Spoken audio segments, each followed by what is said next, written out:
Ô Marie conçue sans péché, priez pour nous qui avons recours à vous.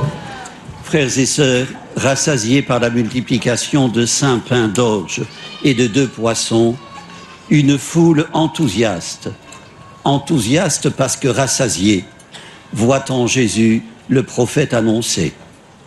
Elle s'apprête à l'enlever pour faire de lui un roi. Jésus a rempli des estomacs, mais aussi nourri des illusions. Frères et sœurs, le miracle de la multiplication des pains est probablement celui qui a le plus marqué les esprits. Il est aussi le plus lourd de malentendus et de méprises.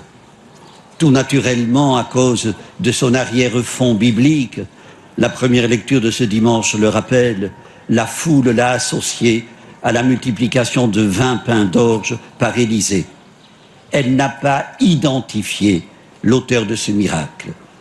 Il lui a échappé que si Jésus se montre attentif aux besoins vitaux de chacun, c'est pour ouvrir à une autre réalité, pour nous faire prendre conscience que l'homme n'a pas seulement besoin de pain, qu'il soit d'orge ou de froment, mais de celui qui est gage de la vie éternelle, capable d'apaiser d'autres faims que les faims biologiques.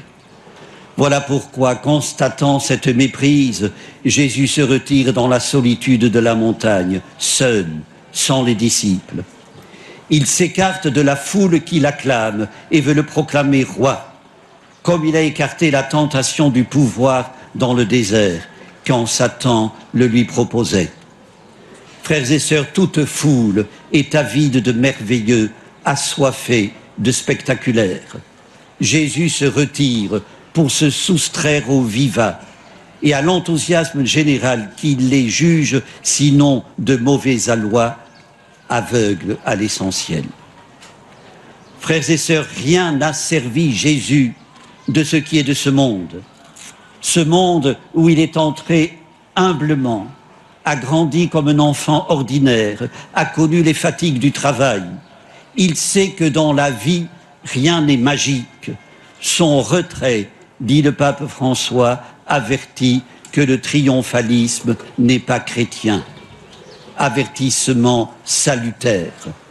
Il discrédite toute tentative de présenter Jésus en magicien ou en manipulateur de forces occultes. Le merveilleux égare l'homme autant qu'il le transporte. Avertissement salutaire également pour qui se croit libre. Nous sommes tellement esclaves de nos passions, de nos ambitions, de notre avidité à posséder, à accumuler, à triompher. Notre monde moderne, dit le pape, est schizoïde. Il crie liberté, liberté, mais chaque jour, il est plus asservi. Jésus seul libère et nous donne l'exemple de la vraie liberté. Frères et sœurs, sa compassion devant la foule, le miracle de la multiplication des pains, le retrait dans la montagne nous donne des clés de lecture, des signes que Jésus nous a laissés. Une lecture à la lumière de l'esprit qui doit transformer notre regard sur Dieu. L'objectif de Saint Jean est clair, dévoiler qui est Jésus, apporter la preuve qu'en toutes ses actions, il se distingue du prophète Élisée, qu'il est le Messie annoncé. Non parce que le miracle de la multiplication des pains passe en abondance toute comparaison, non parce qu'il porte la marque de la surabondance, mais parce que Jésus est lui-même le pain de vie. À la suite de cet épisode, Jean rapporte que dès le lendemain, Jésus fit un grand discours pour annoncer une nourriture plus merveilleuse encore que celle des pains multipliés.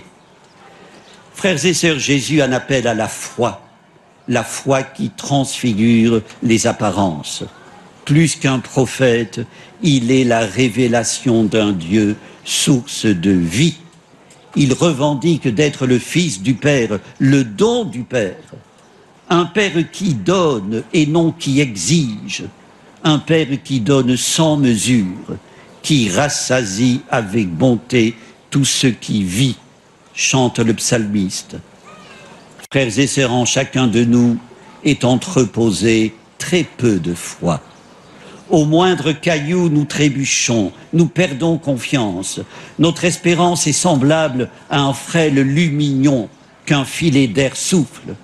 Cependant, ce presque rien de foi, cette parcimonieuse confiance, ce dérisoire, offrons-les comme une glane. Il n'y avait que 5 pains d'orge et 2 poissons pêchés dans le lac. De ce dérisoire est née l'abondance. Osons demander au Seigneur qu'il multiplie pour nos frères et sœurs le dérisoire que nous avons en réserve. Amen. Prions le Seigneur. Dieu qui aime la vie, tu es au cœur de tout vrai désir. Et quand l'homme aspira à mieux vivre, c'est vers toi que le pousse sa faim. Donne-nous aujourd'hui encore le pain de la vie, la source de l'éternité. Donne-nous le corps et le sang de ton Fils, car lui seul est la nourriture qui peut guider le monde sans défaillir vers l'avenir qui ne passera pas. Nous te le demandons à toi qui es vivant pour les siècles des siècles. Amen. Le Seigneur soit avec vous. Et avec votre esprit. Que Dieu Tout-Puissant vous bénisse, le Père, le Fils et le Saint-Esprit. Amen. Notre-Dame de Lourdes, Priez pour nous. Sainte Bernadette, Priez pour nous.